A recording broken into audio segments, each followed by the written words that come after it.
Nunca el partido recibía una donación a cambio de algo.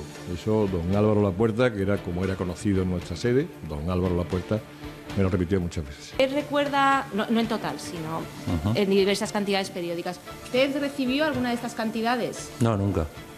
Yo ya lo he dicho, no lo sé, no me consta, lo desconozco. Pues ¿usted ha cobrado alguna cantidad? No, ninguna. No y 100 veces no. No lo saben, no les consta, lo desconocen o no tienen ni idea. Es lo que han respondido los 5 exministros de José María Aznar, que entre ayer y hoy han desfilado como testigos en la Gürtel la petición de la defensa de Luis Bárcenas. Lo vemos ya en las 5 W. El PP nunca aceptó donativos a cambio de favores. Así se lo dijo Álvaro Lapuerta a Javier Arenas, siendo este ministro de Administraciones Públicas, y así también lo ha declarado hoy en el banquillo El Popular. Ha sido el primero en sentarse a declarar. En su comparecencia ante el juez, el testigo clave del extesorero ha negado haber cobrado sobresueldos, desconocer la contabilidad B del partido y se ha exonerado de toda responsabilidad al afirmar que sí estuvo en la reunión para el despido de Bárcenas fue por razones humanas, nunca políticas. No le puede entrar en la cabeza, eso sí, que su partido tuviera fondos en Suiza. Tampoco admite haberse beneficiado de favores durante la organización de la campaña electoral de 2003, al estar muy ocupado ejerciendo sus labores como ministro. Misma estrategia a la esgrimida por Ángel Acebes, que extiende la ignorancia a toda la cartera de ministros. Nadie, dice Acebes, en el Partido Popular conocía la contabilidad B reflejada en los papeles del extesorero y en los que, por cierto, él también aparece. Tampoco conocía Acebes quién controlaba los donativos que recibía el partido, a pesar de que el extesorero dependía orgánicamente de él. No ha tenido suerte Bárcenas con Acebes, un poco más con Mayor Oreja, que cree imposible que el extesorero se beneficiara de tratos de favor. No ha dicho mucho más, amparándose él también en el desconocimiento absoluto. Nadie en el Ejecutivo del PP conocía la supuesta financiación ilegal de la formación, tampoco Rodrigo Rato, que ha subrayado que los pagos que aparecen en los papeles de Bárcenas de 1997 a 2004, que recordemos irían de los 3 millones de pesetas a los 13.700 euros, no tienen nada que ver con él y que jamás recibió tales cantidades. Editorial con Gonzalo Vans.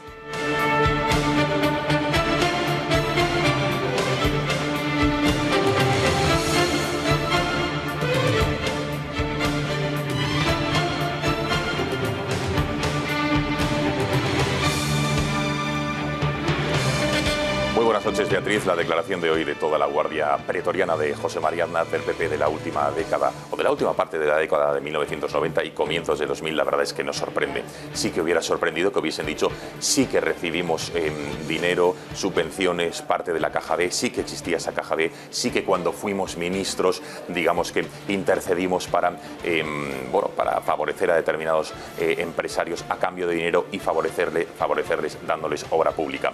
La verdad es que no ha sorprendido en absoluto, pero ojo porque la fotografía es significativa.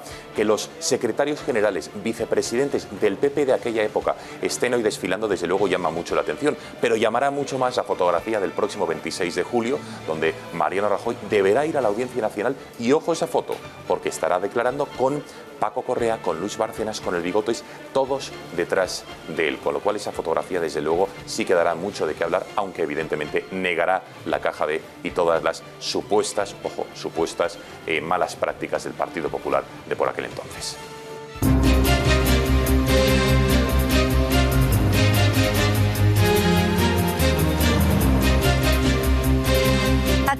Techos que se caen, ausencia de aire acondicionado o falta de camas para hacer frente a la demanda han provocado el caos en el Hospital Gregorio Marañón.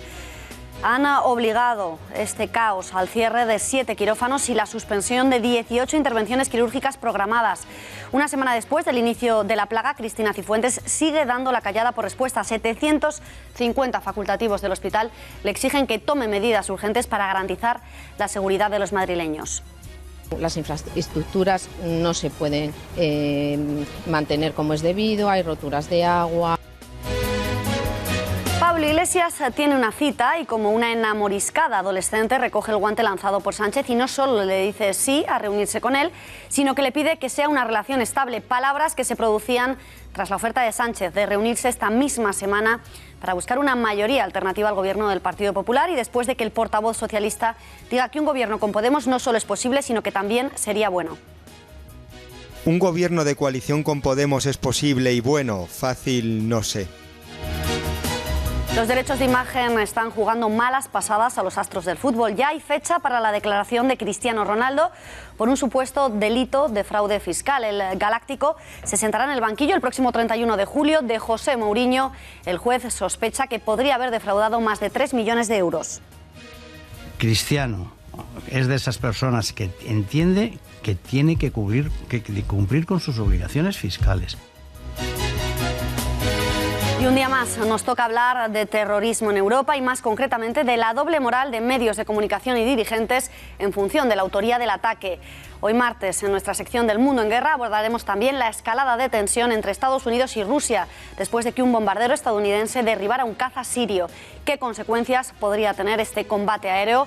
Se lo preguntaremos a Bruno Navarro.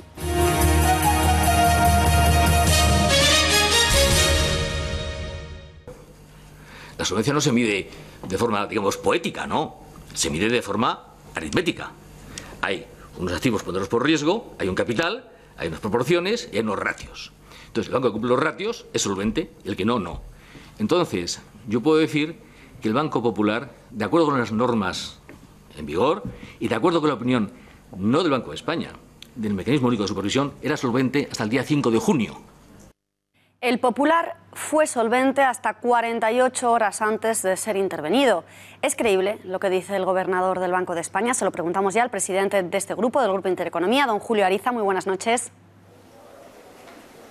La declaración del gobernador del Banco de España es simplemente una tautología, como decir que la hierba es verde o que la nieve es blanca.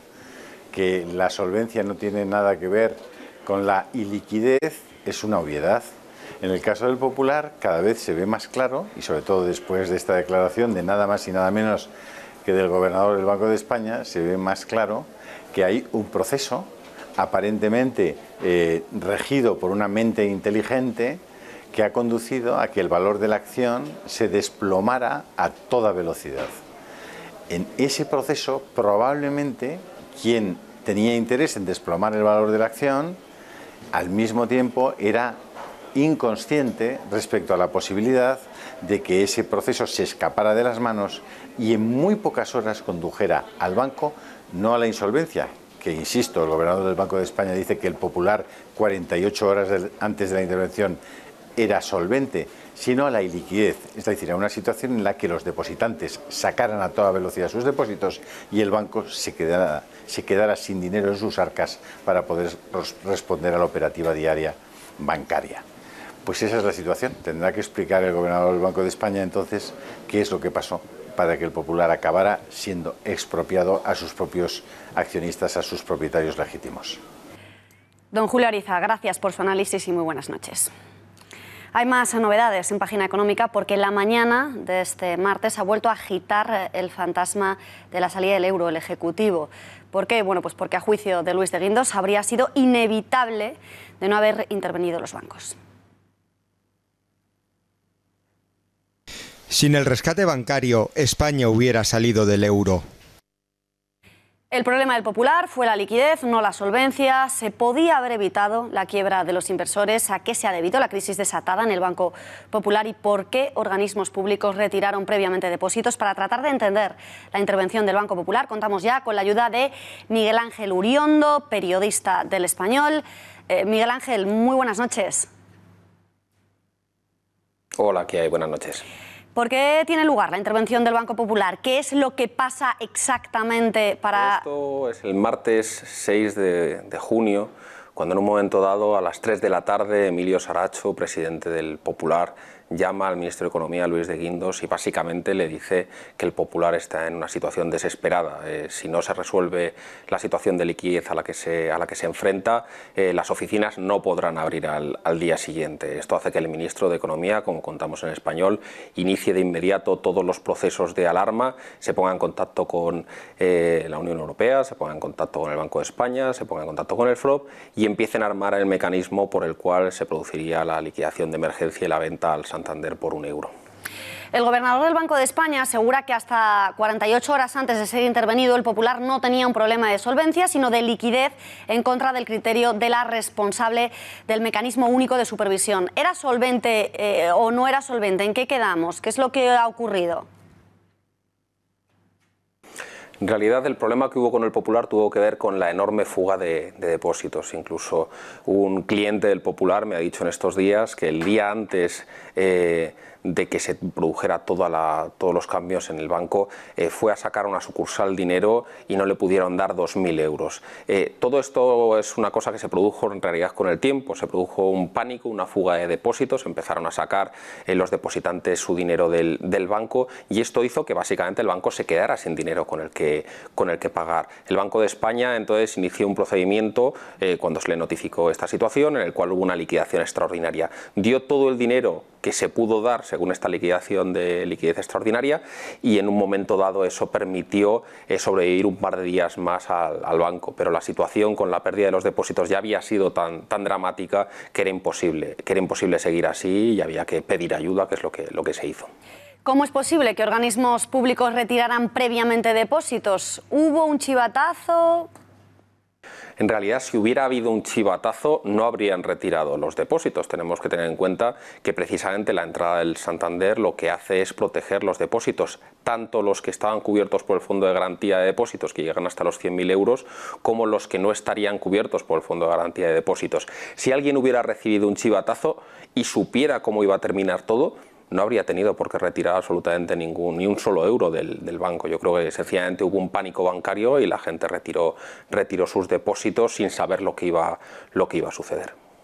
Pero entonces, en tu opinión, ¿ha tenido o no ha tenido responsabilidad el Banco de España en la quiebra del Popular? Porque el INDE elude toda responsabilidad al asegurar que ni era el supervisor ni fue quien decidió tampoco vender.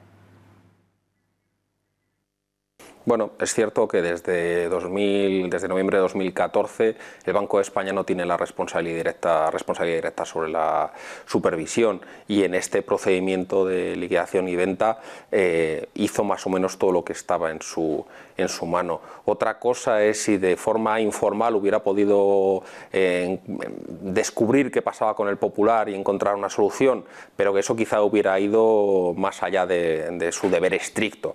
Yo creo que siguiendo lo que el INDE tenía que hacer de forma estricta, probablemente sí hizo todo lo que estaba en su mano. Otra cosa es si estaba en su mano ir más allá del deber y buscar soluciones que no fueran normativas, pero dicho lo cual es difícil de predecir. Por último, Miguel Ángel, no me gustaría dejar de preguntarte por otras declaraciones del día de hoy. Hoy el ministro de Economía, Luis de Guindos, ha mostrado su convicción de que sin el rescate a los bancos, España habría salido del euro. ¿Coincides también tú con esta afirmación que ha hecho el ministro?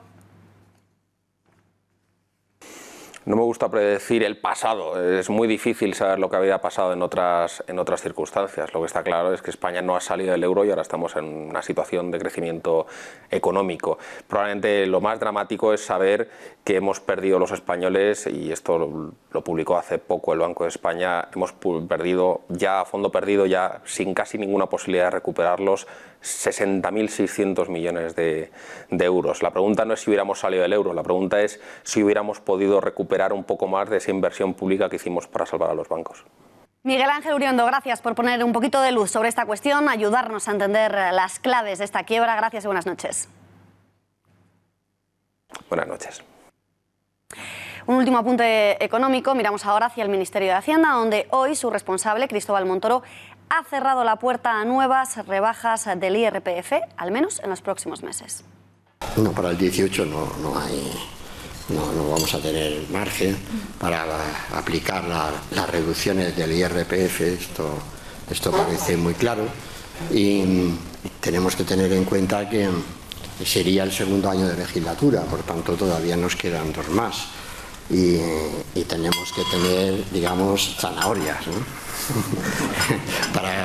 para luego la negociación, porque si no, ¿qué vendemos después?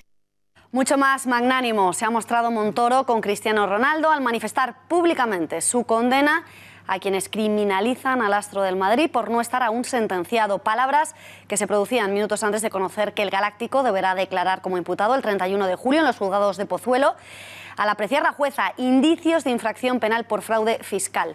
Hoy el presidente del club ha salido en defensa de su estrella, amparándose, eso sí, en la legislación del Reino Unido. Cristiano es de esas personas que entiende que tiene que cumplir con sus obligaciones fiscales y lo tiene asumido como persona que es, porque Cristiano hace muchas cosas, digamos, en favor de los demás. Cristiano no es un hombre que va detrás del dinero, también se lo digo, no. Cristiano es un profesional que quiere ser pues el mejor jugador del mundo y que trabaja para eso y que para eso se dedica todas las horas del día. Nadie es un delincuente si no está sentenciado y por tanto eso, el principio de presunción de inocencia hay que aplicarlo en todos los ámbitos. El mundo del fútbol vive horas bajas con la justicia. Este martes no solo hemos conocido la fecha definitiva en la que Ronaldo se sentará en el banquillo, sino que también hay novedades judiciales para Mourinho. No son buenas.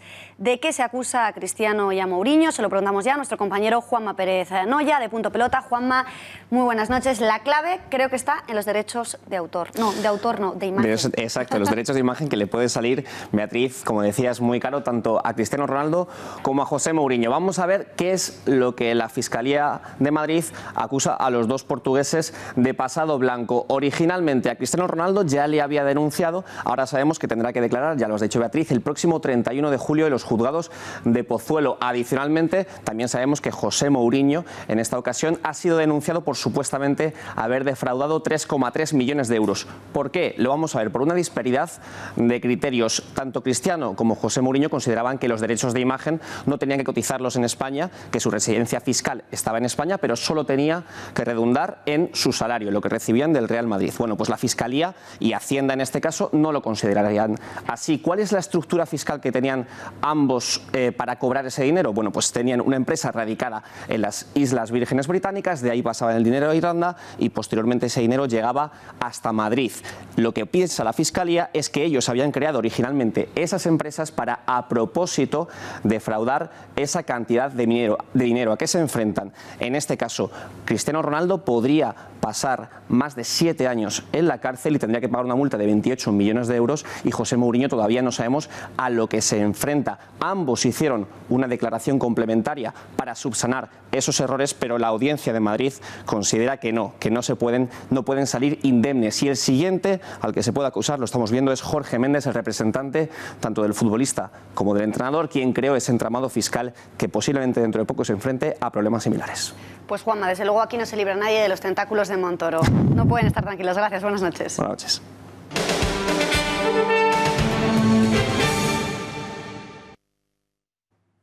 Cinco exministros de José María Aznar han desfilado en lo que va de semana por la Audiencia Nacional. Hasta allí se desplazaba ayer mismo el exministro de Fomento, Francisco Álvarez Cascos, que negó la mayor, afirmando no ser el PAC que aparece reiteradamente en las inscripciones del extesorero y a quien tampoco le templó el pulso al aseverar que jamás recibió ninguna llamada en relación a adjudicaciones públicas ni se le dio un solo euro en metálico procedente del partido.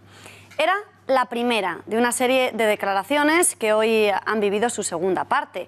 El primero en llegar a la Audiencia Nacional era Javier Arenas, exministro de Administraciones Públicas y Trabajo con José María Aznar, seguido de Ángel Acebes, responsable entonces de la cartera también de Administraciones Públicas, aunque también en su caso de Justicia e Interior, Jaime Mayor Oreja, asimismo ministro del Interior, y Rodrigo Rato, que llegaba en último lugar. Todos ellos comparecen en calidad de testigos y a petición de la defensa del extesorero, de Luis Bárcenas, que se enfrenta a una condena de 42 años y medio de cárcel. Para conocer el contenido de sus declaraciones contamos con la ayuda de María Matos, también de Alba Vila, de Laura Fernández Cañas y de Fátima García Manzano. Empezamos por la primera declaración del día, que daba su pistoletazo de salida pocos minutos después de que el reloj marcara las 10 de la mañana.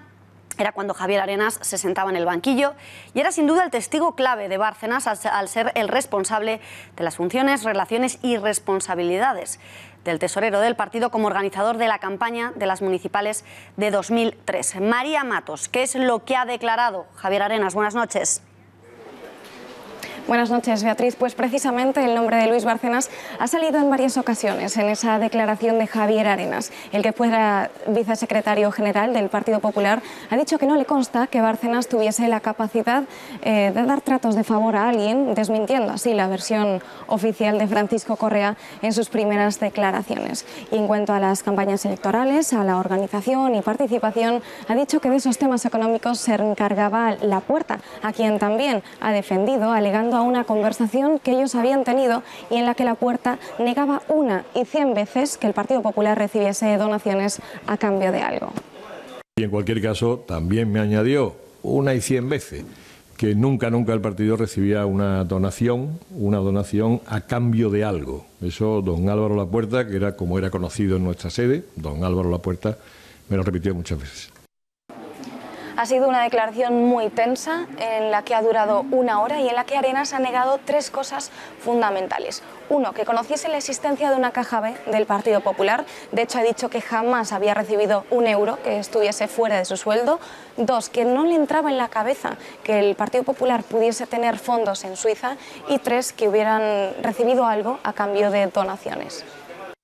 Jamás he recibido ni un solo euro ajeno a mi retribución a través de transparencia y a través de la correspondiente declaración fiscal cuando llegaba el momento. Jamás, ni de las personas que ha citado, ni de ninguna empresa. Y le tengo que decir que además nadie me lo ha propuesto, lo que me produce una cierta satisfacción. Muchísimas gracias, María. Pues ya lo han oído. Arenas asegura que Álvaro Lapuerta le aseguró que el PP jamás recibió donativos a cambio de ningún favor y ha destacado que si se celebró una reunión para el famoso despido en diferido de Bárcenas fue por una cuestión humana y no política. Igual de rotundo se ha mostrado ante el juez Ángel Acebes, quien ya estuvo investigado en relación con los papeles de Bárcenas en la fase de instrucción. Del exministro de Administraciones Públicas, Justicia e Interior era de quien dependía orgánicamente el tesorero, que afirma que Acebes era pleno conocedor de la compraventa de acciones de Libertad Digital y que también figura en los papeles. Conozcamos qué es lo que ha dicho de todo ello. Alba, muy buenas noches. Muy buenas noches, Beatriz. Pues el que fuera secretario general del Partido Popular, Ángel Acebes, ha negado de la misma forma que Arenas conocer la existencia de una contabilidad B dentro del partido. También ha negado rotunda y tajantemente recibir cualquier tipo de sobresueldo y que siempre que ha recibido alguna percepción las ha declarado todas y cada una de ellas. Durante su época de secretario general, ¿recibió algún donativo, alguna donación para el Partido Popular de cualquier forma y por cualquier persona? Nunca. Usted ha mencionado que no sabía quién se encargaba de quién recibía los donativos. ¿Es así? No lo sé. Respecto a las acciones de Libertad Digital, aseguraban no conocer quién podía haberlas comprado. Eso sí, el exministro de Aznar aseguraba que si lo comentó en alguna ocasión, simplemente se refería a las palabras del señor Alberto Recarte, quien le había mencionado la ampliación, eso sí, sin pedirle nada a cambio. Lo que estaba haciendo el señor Recarte era, tal y como tiene declarado, hablar con cientos de personas para comunicar y para informar que había esta ampliación de capital y tuviese la mayor difusión y el mayor conocimiento, como ocurre por otra parte con estos casos siempre. Gracias a ti también, Alba Vila, gracias por esa información. Continuamos con este carrusel. Nadie en el Partido Popular, y lo hemos dicho, conocía la contabilidad B, ni sabe quién controlaba los donativos que recibía el PP, pues él, Acebes, estaba muy ocupado ejerciendo sus funciones de ministro. No, no y 100 veces no. El parapeto de la negativa ha sido la fórmula escogida como estrategia de defensa en todos los testigos, cuya declaración recordaba mucho a la de la infanta. Como la hermana del rey, Mayor Oreja ha abusado del no lo sé, lo desconozco o no me consta. Veamos ya qué es lo que le preguntaban para tanta evasiva. Conectamos de nuevo con la redacción. Laura Fernández Cañas, ¿cuáles eran los puntos claves de la declaración de Mayor Oreja? Buenas noches. Buenas noches, Beatriz. A lo largo de las declaraciones del exministro Jaime Mayor Oreja, se dedicó a asegurar que él no se acordaba o que no tenía conocimiento de lo que estaba pasando en el Partido Popular en ese momento. Además, desvinculó totalmente a Bárcenas de haber tenido algún tipo de interés en hacer algún trato a favor de las empresas de la trama Gürtel. Pero no solo defendió a Bárcenas, sino que también al extesorero Álvaro Lapuerta, quien aseguró nunca llamó para pedirle ningún favor de este tipo. También dijo que él como ministro no hubiese tenido la capacidad de haberle facilitado este tipo de ayuda o favor a ninguno de los dos, por lo que sería, pues, ya muy bien. Un desfile de exministros que se cerraba con la declaración del archiimputado Rodrigo Rato, también en calidad de testigo, y al que Bárcenas situaba también en sus papeles. Fátima García Manzano, conectamos también contigo. Nos confirman que estás preparada. Fátima, buenas noches. Rodrigo Rato ha sido otro de los ministros que ha comparecido este martes como testigo frente al juez de la trama Gürtel. En esta ocasión, el exministro de Economía ha asegurado que los pagos realizados y que se encuentran en los denominados papeles de Bárcenas entre 1997 y 2004 no tienen nada que ver con él. Tanto es así que ha asegurado que jamás recibió ninguna de las cuantías que aparecen reflejadas, cuantías que en algunos de los casos llegan hasta los 18.000 euros. Rodrigo Rato sí que ha reconocido que recibió algunas compensaciones por algunos viajes realizados, pero que lo hizo a través del grupo parlamentario, por lo tanto jamás recibió dinero en metálico ni de Álvaro Lapuerta ni de Luis Bárcenas. El exministro de Economía también ha querido insistir en que jamás ha intercedido en favor de ninguna empresa o de ningún familiar para un contrato para una adjudicación pública. ¿El señor Lapuerta o el señor Bárcenas le entregaron alguna cantidad en efectivo? No. Mire, en los llamados papeles de Bárcenas, una contabilidad que se ha denominado contabilidad extracontable o unos apuntes fuera de la contabilidad, constan anotaciones que son vinculadas, atribuidas por el señor Bárcenas a usted, desde el año 1997, trimestral o semestralmente, hasta enero de 2004, por cantidades que van de 3 millones de pesetas y luego 13.700 euros. ¿Usted ha cobrado alguna cantidad No, ninguna. de estas? ¿Usted tiene relación de enemistad con el señor Bárcenas? No. Muchas gracias a todas y muy buenas noches.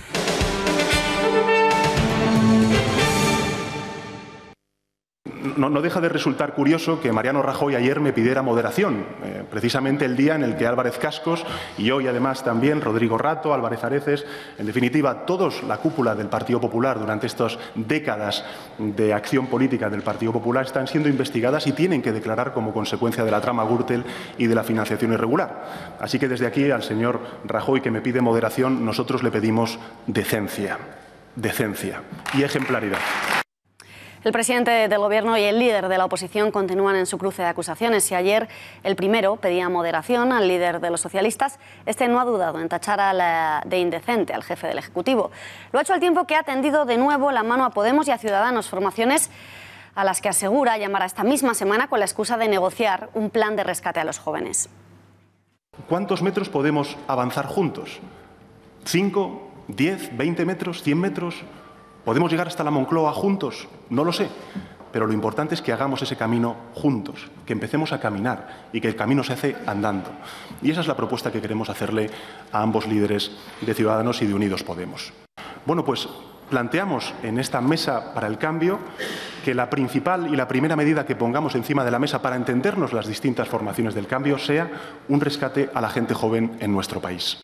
Mientras que el presidente Naranja le advertía que ya antes de nada que no va a entrar en su bucle del no es no, en Podemos Pablo Iglesias se mostraba encantado con la oferta y no solo dispuesto a hablar con el socialista, sino a hacerlo con más frecuencia y asiduidad.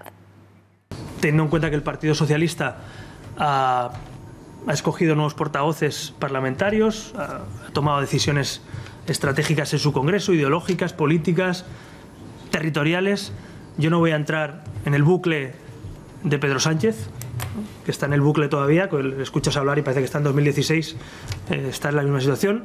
Pedro Sánchez no es diputado, nosotros sí, así que nosotros estamos trabajando en el Parlamento y por tanto le pedimos a Sánchez que nos deje trabajar y que el PSOE se sume a consensos importantes en el Parlamento. Espero que me llame y nosotros encantados para tener cualquier encuentro.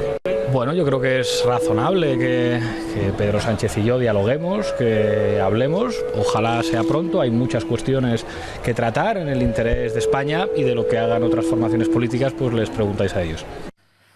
A Iglesias se le hace agua de pensar en la perspectiva de entrar a formar parte de un gobierno alternativo al Partido Popular, posibilidad que ni siquiera puede calificarse ya de descabellada. Hoy, Óscar Puente, nuevo portavoz de la ejecutiva de Sánchez, ha valorado dicha posibilidad como posible y buena. Un gobierno de coalición con Podemos es posible y bueno, fácil no sé. En Podemos no dan crédito a su suerte y es que Sánchez ya ni siquiera se molesta en llevar su relación de tapadillo, muestra clarísimamente sus intenciones. ¿Es posible un gobierno de Podemos y de los socialistas, Gonzalo? Pues la respuesta, Beatriz, es llanamente o rotundamente que no. ¿Que a Pedro Sánchez le encantaría? Sí. ¿Que su gran objetivo es sacar a Mariano Rajoy del Palacio de la Moncloa y ser él el próximo inquilino? También. Pero la verdad es que la matemática, la aritmética parlamentaria no suma. ¿Por qué? Principalmente porque Ciudadanos y Podemos a día de hoy son enemigos irreconciliables. Es imposible que Ciudadanos adhiera a pactar con Podemos para favorecer un gobierno del Partido Socialista. ¿Qué podría hacer Pedro Sánchez? Pues intentar pactar con partidos minoritarios. Necesitaría como mínimo del PNV y de Coalición Canaria. Pero Mariano Rajoy ha sido muy astuto, les ha atado en corto a cambio de dinero, a cambio de esos presupuestos, y tienen el compromiso, no escrito pero sí moral, de respaldar por lo menos a Mariano Rajoy durante 1 año y medio más. Con lo cual, a corto, es complicado que Pedro Sánchez pueda llegar a la Moncloa, por mucho que le gustaría.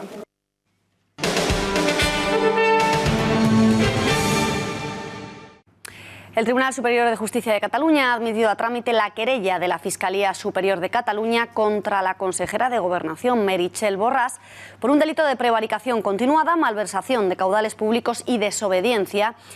Delito, por cierto, que contempla pena de prisión por la licitación de las urnas para la celebración del referéndum ilegal que la Generalitat pretende celebrar en otoño y cuya fecha ya fue desvelada por los separatistas, 1 de octubre. La imputada recibía la notificación de la querella del tribunal ante la presencia de todos sus compañeros del Consejo Ejecutivo, entre ellos el presidente de la Generalitat, Carles Puigdemont, el vicepresidente Oriol Junqueras y varias consejeras. Y respondía en Twitter: 5 semanas después de leerlo en los periódicos, recibimos la querella que solo se entiende en un estado urnafóbico y demofóbico. Yo creo que no se va a producir el 1 de octubre ese referéndum unilateral e ilegal, y que por eso nosotros antes lo vamos a impedir. Y si se produce, que no le quepa la menor duda a toda la sociedad española que el Estado, que tiene armas para poder utilizarlo, armas desde el punto de vista legal, porque lo importante es siempre con la ley en la mano, impedir que se produzca.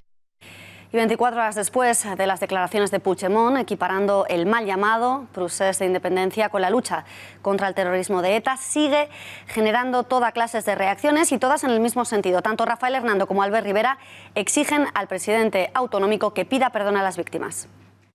Y hay cosas que son absolutamente intolerables, por no decir sencillamente comparaciones odiosas y repugnantes, ¿no? Me parece que el señor Puigdemont lo que tiene que hacer es dejarse ya de formular este tipo de insultos y agravios. Me da igual que una vez sea contra el PP, contra el resto de españoles o contra las víctimas del terrorismo. Pero creo que manifestarse en esos términos son unos términos absolutamente deplorables. Yo espero que el señor Puigdemont aproveche un rato, si tiene, en el día de hoy, para pedir perdón a todas las víctimas y a todos los españoles.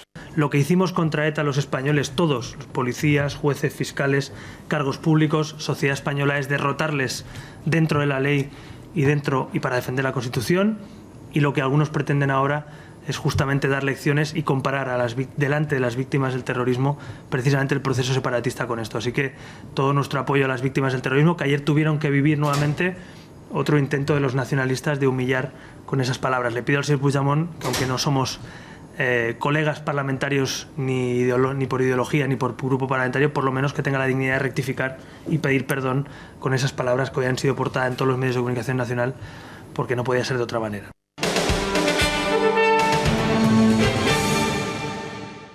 Una plaga de cucarachas en el Hospital Gregorio Marañón ha obligado a cerrar 7 quirófanos y suspender 18 intervenciones quirúrgicas.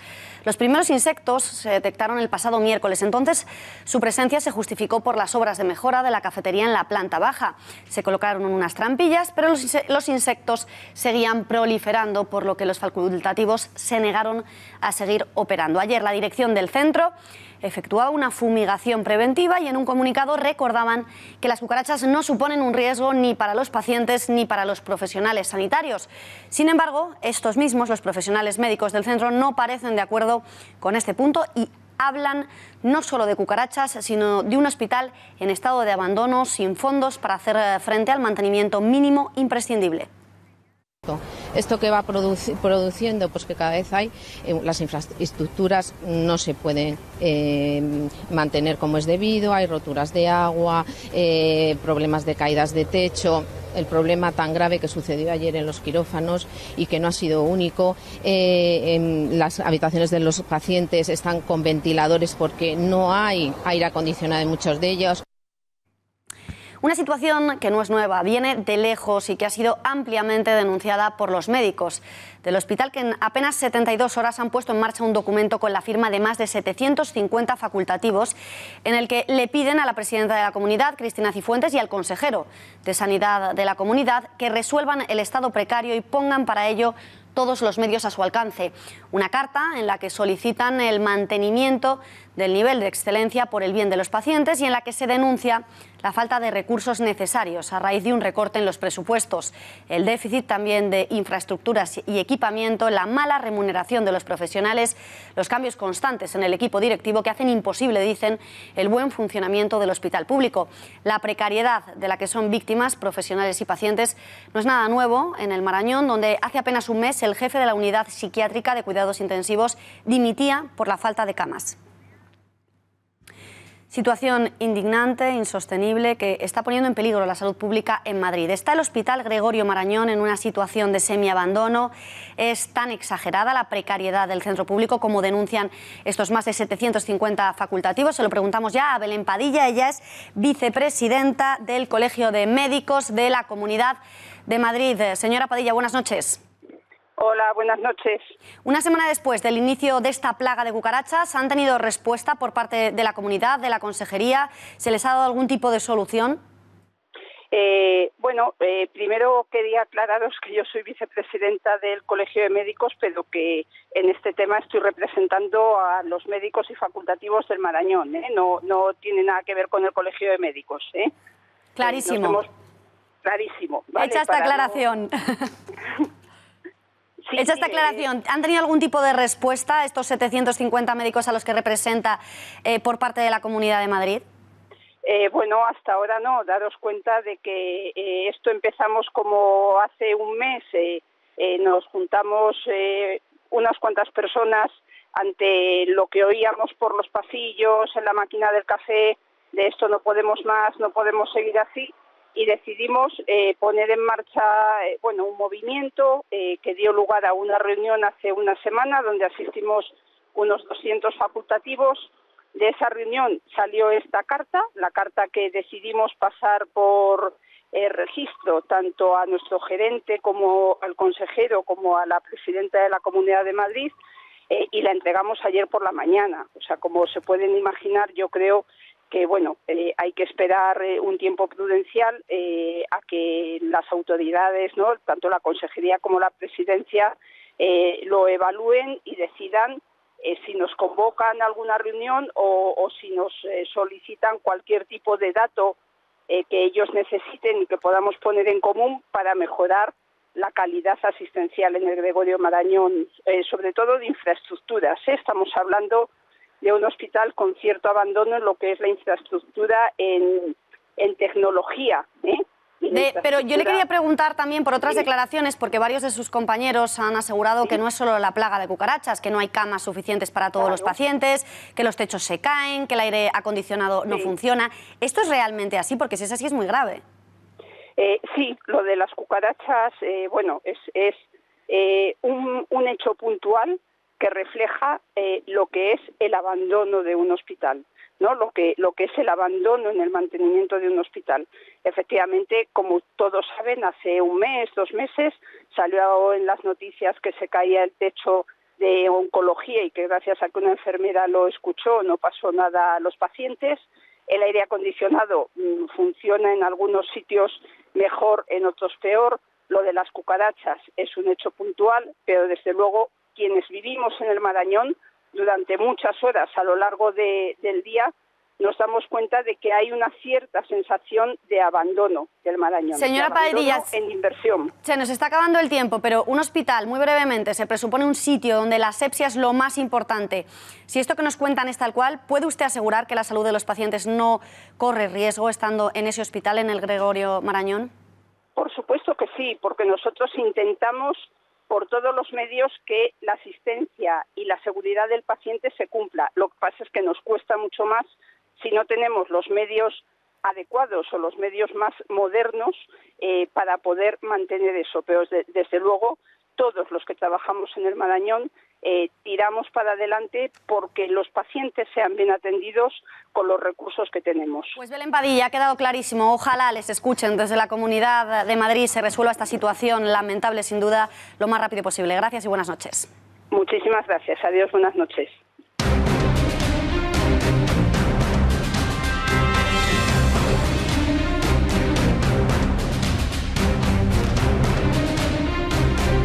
Este domingo pasado, un caza estadounidense derribó otro sirio. El primer combate aéreo para la USAF en más de 10 años, en más de una década.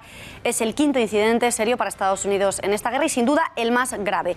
Para analizar qué consecuencias puede tener todo ello, nos acompaña ya en plató Bruno Navarro. Bruno, buenas noches. Buenas noches. Pues empezamos, si te parece, porque es lo que ocurrió exactamente el domingo, para los que no estemos muy duchos en estas cosas tan expertas de seguridad y defensa. ¿Qué ocurrió el domingo? Vamos a ponerlo primero, ¿qué es lo que sabemos seguro? Porque luego difieren las versiones, ¿no? Lo que sabemos seguro es que un cazabombardero sirio, un avión de combate sirio, estaba atacando fuerzas enemigas. No vamos a entrar ahora en la discusión de qué fuerzas estaba atacando en tierra, pero estaba atacando a fuerzas enemigas del gobierno sirio y fue derribado por un caza norteamericano en los alrededores, en las cercanías de Raqqa, la capital del Estado Islámico. También sabemos a ciencia cierta ya a estas horas que el coronel piloto derribado ha sido felizmente rescatado por fuerzas especiales del ejército sirio. Bueno, esos son los hechos, ¿no? Digamos, en lo que coincide todo el mundo, pero luego están las versiones. Nos decías, imagino que habrá una versión de Estados Unidos y otra que es la misma que comparten Siria y Rusia. Correcto. Los sirios y los rusos afirman que el avión sirio estaba atacando un convoy del Estado Islámico. Sin embargo,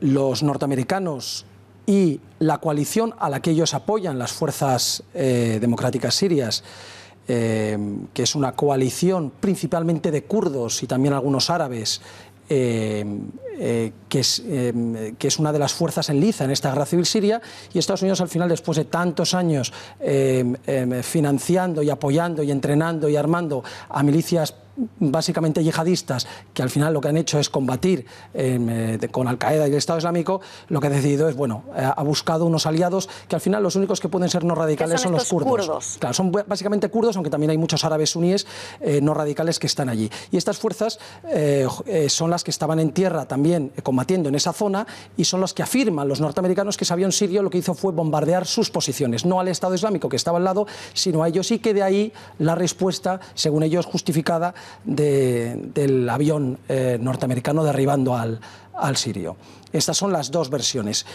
¿Quién tendría razón en esas dos versiones? ¿Cómo sabías que te lo iba a preguntar? ¿Cuál de las dos versiones está más cercana, por las informaciones que manejamos, a la realidad? Pues la verdad es que ambas dos. El frente allí es confuso y es móvil. Hay poblaciones que se están tomando y retomando por parte del gobierno sirio, pero también por parte de las fuerzas de este grupo, de esta milicia apoyada, esta coalición apoyada por Estados Unidos, y en medio está el Estado Islámico. De tal forma que es fácil equivocarse. Es fácil equivocarse, pero también es fácil que el ataque fuera consciente. En teoría, el gobierno sirio intenta no atacar demasiado o no confluir demasiado en sus ataques con esta coalición apoyada por Estados Unidos, pero llega momentos en los que puede no evitarse porque estas fuerzas están ocupando un territorio que es el gobierno sirio, que quiere recuperar todo su territorio y reunificar su país. Y cuando se está combatiendo en diversos frentes, pues al final todos chocan, no solamente contra el Estado Islámico. Con lo cual, si el único ejército legítimo operando en la zona es el ejército sirio, pues todo el que esté delante es enemigo. Ahora, lo que es cierto es que no sabemos y probablemente no sepamos cuál de las dos versiones es la correcta. ¿A quién estaba atacando el avión sirio? Es probable que nunca sepamos la absoluta verdad. Y Bruno, lo hemos dicho en la introducción, una década sin estos combates aéreos, por lo que entiendo que no son muy frecuentes, van a empezar a ser frecuentes tal y después de lo que hemos visto este fin de semana. ¿Esto puede volver a ocurrir con cierta frecuencia? Bueno, yo lo primero es que no hablaría, al final hay que llamarlo combate aéreo, pero realmente ha sido prácticamente una ejecución. Hablamos de un cazabombardero, de un avión sirio Ya sabemos también ahora mismo los problemas de financiación que tiene el ejército sirio y de entrenamiento, etcétera, ¿no? Y un cazabombardero que estaba especializado en ataque al suelo, es decir, ese avión no está pensado para combatir a otros aviones, para que nos entiendan todos los espectadores, pero sí que está especializado en atacar a fuerzas enemigas en tierra. Sin embargo, el avión que le ataque es un avión norteamericano, con todos los adelantos, toda la tecnología. Todos los, digamos que es todos los lujos. Todos los lujos, y especializado en derribar a otros aviones, con lo cual yo, más que llamarlo un combate aéreo, aquello no pudo durar mucho. Es muy desigual. Muy desigual. Pero bueno, así es la guerra, también hay que decirlo. Quiero decir, tampoco vas a esperar, esto no es una lucha entre caballeros precisamente. Es la guerra y ya está. Pero bueno, combate aéreo muy desigual. Y no es que sean raros este tipo de combates. Los sirios, el ejército sirio ha perdido ya 84 aeronaves en esta guerra. No todas derribadas por otros aviones, en ocasiones derribadas por artillería antiaérea o misiles, y en ocasiones derribada en tierra por personas o por artillería. ¿Qué es lo importante? Que es el primer derribo de un avión sirio por parte de los norteamericanos. La primera vez que derriban, que se enfrentan directamente al ejército sirio, derribando, afortunadamente no matando al piloto, pero derribando uno de sus aviones, con lo cual Siria, lógicamente, está muy enfadado, y el ejército que le apoya, que es el ruso... es lo que te iba a decir, Rusia también está muy enfadada. ¿Cuál ha sido la reacción y por qué es distinta a otras reacciones anteriores? Porque ya ha habido varios avisos de Putin a Estados Unidos de no me está gustando un pelo cómo estáis actuando en Siria. Efectivamente, muy bien resumido. Rusia afirma que es un acto de agresión contra las leyes internacionales, que Estados Unidos no lo avisó porque lo que tienen allí para evitar que los cazas de la coalición liderada por Estados Unidos y los cazas rusos acaben matándose entre ellos, claro. Lo que tienen es un sistema de yo te aviso cuando vaya a entrar en una zona, te gustará o no, pero yo te aviso, de tal forma que tú lo tienes en cuenta. Bueno, Rusia afirma, no hay razones para dudarlo, que no se le avisó de este ataque y por lo tanto ha anunciado que se retira de este sistema de avisos. Dice que ya no va a participar en esto, que básicamente es un teléfono rojo entre los dos centros de control aéreo. ¿Vale? Dice que ya cuelga el teléfono. Rusia se sale de este acuerdo, ya no va a volver a avisar nunca más a Estados Unidos cuando ellos entren en una zona y ya van a acampar a sus anchas, digamos, a la zona que ellos tienen asignada, que ellos tienen prefijada como suya, que es el oeste del Éufrates. Y han anunciado que cualquier vehículo aéreo, tripulado o no tripulado, que cruce el Éufrates hacia el oeste, será considerado un objetivo. Eso es lo que han dicho los rusos. ¿Y te lo crees? Porque esto es una advertencia también muy seria. Bueno, yo no sé si me lo creo o no. Desde luego, la coalición se lo cree, porque para empezar Estados Unidos ha anunciado que reposiciona sus aviones en Siria para evitar la confrontación con los rusos, con lo cual parece que da su brazo a torcer. Y última hora, Australia se retira de la coalición en Irak. Tiene 6 F-18, un avión cisterna. Entonces se me queda un poquito grande, ¿no? Y dice, no quiero, además dice, por medida de prudencia, no quiero que entrar en guerra con los rusos. Y se retira de Siria, sigue en Irak, pero se retira de los bombardeos sobre Siria. Bruno, se nos acaba el tiempo. Rapidísimamente, ¿qué consecuencias puede tener todo esto, este enfrentamiento? ¿Podríamos ver otros dos bloques de otra vez una guerra fría entre Estados Unidos y Rusia a cuenta de Siria? Ya la estamos teniendo. La pregunta es si va a iniciarse hostilidades a raíz de la cuenta de Siria. Es decir, la guerra fría de Siria va a provocar una guerra mundial. Dios no lo quiera. Pero desde luego se está escalando la violencia más entre Rusia y Estados Unidos, y no precisamente, como estamos viendo en los últimos incidentes, por culpa de Rusia, sino por culpa, desgraciadamente, de Estados Unidos. Y es lo normal cuando tenemos una aviación, que es la de la coalición, que ataca y bombardea en un país al que no ha sido invitado y a las fuerzas legítimas de ese país. Pues ha quedado clarísimo dentro de la complicación. Bruno Navarro, muchísimas gracias. Nos vemos la semana que viene. Gracias, buenas noches. Buenas noches.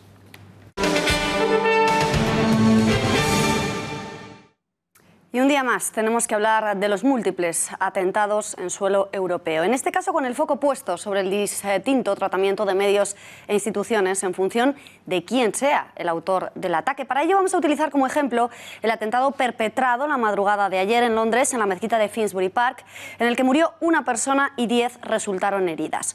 A diferencia de lo que habitualmente ocurre cuando se trata de un atentado yihadista, en este caso tanto Scotland Yard como la primera ministra británica filtraron información del sospechoso inmediatamente después del ataque. La totalidad de los medios publicaban las palabras que supuestamente el atacante habría pronunciado durante el suceso. Quiero matar a todos los musulmanes. Las autoridades le daban categoría de atentado terrorista y de manera casi inmediata la primera ministra británica, Theresa May, comparecía en rueda de prensa para dejar claro que se trataba de un ataque islamófobo y para advertir también de que el odio nunca triunfaría. En este caso, musulmanes británicos que acababan de salir de la oración en la mezquita, que estaban rezando en este momento tan sagrado para ellos del año. Tenemos que unirnos como lo hemos hecho antes para condenar este atentado y para decir de nuevo que el odio y la maldad de este tipo no pueden tener éxito nunca. Contundente mensaje de Theresa May que contrasta, sin embargo, con sus anteriores comparecencias, cuando pedía prudencia y se negaba a calificar de atentado yihadista, de atentado terrorista, los ataques por prudencia, decía. Aunque los ataques recientes no están conectados a través de redes comunes, sí están conectados en un sentido importante. Les une la única malvada ideología del extremismo islámico que predica odio, siembra división y promueve el sectarismo. Aunque hemos progresado significativamente en los años recientes, existe, para ser franca, demasiada tolerancia al extremismo en nuestro país. Mientras que la naturaleza de la amenaza que enfrentamos se convierte más compleja, más fragmentada, más escondida, especialmente la que se encuentra en línea, la estrategia necesita mantenerse actualizada. Tenemos que revisar la estrategia antiterrorista del Reino Unido para asegurar que la policía tiene todos los poderes que necesita. La doble moral con respecto a la autoría de los atentados queda aún más patente en el caso del alcalde de Londres, de Sadiq Khan, que tras el atentado al Parlamento británico o después de la masacre de Manchester, durante ese concierto de Ariana Grande en el que perdieron la vida 22 personas y decenas resultaron heridas, pedía a través de Twitter a los ciudadanos que viven en las grandes ciudades acostumbrarse a los atentados terroristas porque decía era algo inevitable. Bueno, pues eso decía de los otros atentados. Ayer se mostraba así de tajante, como le van a ver, con el atacante, cuando aún no había certezas acerca de lo ocurrido y rompiendo el protocolo, aseguraba que era una masacre dirigida contra musulmanes inocentes que estaban terminando los rezos del mes sagrado. We will not allow these terrorists to succeed. And I want to thank the Commissioner for ensuring that during the course of today and the next few days, Londoners will see an increased number of visible police officers, particularly at and around mosques and places of worship as we approach the holy day of Eid and the last few days of Ramadan. And as the Commissioner said, there will be a zero tolerance towards hate crime. Sadiq Khan es el mismo que tras el último ataque en la capital británica, donde el español Ignacio Echeverría perdía la vida defendiendo a un policía, exigía a los ciudadanos no buscar responsables más allá de los autores de la masacre. I'd urge all Londoners to remain calm and vigilant today and over the days ahead. We are all shocked and angry today, but this is our city. We will never let these cowards win, and we will never. Pero no solo los dirigentes acudieron raudos, veloces, a confirmar la identidad del terrorista como muestra de la islamofobia creciente en el país. También Scotland Yard cambió el modus operandi al que nos tiene acostumbrados, proporcionando en todo momento información sobre las pesquisas a los periodistas. Lo estábamos viendo, por no hablar ya de los medios de comunicación. Las portadas de ayer prestaban atención muchísima más a este ataque, silenciando en cambio otros dos ataques o dándole mayor espacio e importancia al ataque islamófobo que a los perpetrados por islamistas radicales. Dos tuvieron lugar ayer en Londres, donde un yihadista trató de acuchillar a un policía al grito de Alá es grande, y en París también, donde otro islamista cargado con explosivos y un Kalashnikov estrellaba su vehículo contra un furgón policial en Campos Elíseos. Al menos en los últimos tiempos hemos dejado de leer titulares en los que furgonetas enloquecidas asesinaban a personas. La Oficina Europea de Policía, más conocida como Europol, ha publicado su informe anual sobre terrorismo en el viejo continente. Una lacra que deja en 2016, atención, 142 víctimas mortales y 379 personas heridas por atentados de distinta índole. El extenso documento de la Policía Europea analiza cuáles son las principales amenazas a las que se enfrenta Europa y quién representa un mayor peligro. El resultado, muy distinto del escenario que quieren dibujar a algunos políticos, como les acabamos de mostrar, y algunos en medios de comunicación, la mayoría de ellos. ¿No es así? Pepe García Saavedra, redacción de La Gaceta, buenas noches. ¿A qué peligros se enfrenta Europa? Muy buenas noches, Beatriz. Efectivamente, sorprendentes para algunos los resultados del último informe de Europol, que señala como principales amenazas para el viejo continente el yihadismo y, atención, la violencia relacionada con el separatismo y con la extrema izquierda. De los 142 ataques registrados denunciados a las autoridades el año pasado, en 2016, 99 estaban relacionados con motivos separatistas y otros 27 con la extrema izquierda. El yihadismo, mientras tanto, sigue siendo la principal amenaza para Europa y dejó el año pasado la mayoría de las víctimas mortales. Sobre esta última amenaza, el terrorismo islamista, Europol advierte que muchos de estos yihadistas están aprovechando la crisis de refugiados para colarse dentro de Europa y alerta además de que los jóvenes europeos, los que han nacido aquí, se están radicalizando y en lugar de preferir viajar a Siria o Irak para combatir junto a las filas del Estado Islámico, prefieren atentar en sus lugares de origen. Respecto al terrorismo de la extrema izquierda, Europol se refiere a ello como una amenaza para el orden público y advierte de que los radicales de izquierda y los antisistema están aprovechando las manifestaciones autorizadas para dañar el mobiliario público y atacar a las fuerzas y cuerpos de seguridad del Estado. Respecto a la extrema derecha, la Policía Europea señala que los ataques yihadistas y las agresiones sexuales cometidos en lugares como Colonia han servido como caldo de cultivo para agresiones xenófobas. Sin embargo, en 2016 solo se denunció un intento de ataque terrorista de este tipo. Pepe García Saavedra de La Gaceta, gracias y buenas noches. Se nos ha acabado el tiempo, les decimos adiós también a ustedes. Muchísimas gracias un día más por habernos acompañado. Volvemos mañana a las 8:30 de la tarde y ya lo saben, no se pierdan, le dejamos con Tiempos Modernos. Volvemos mañana, gracias y buenas noches.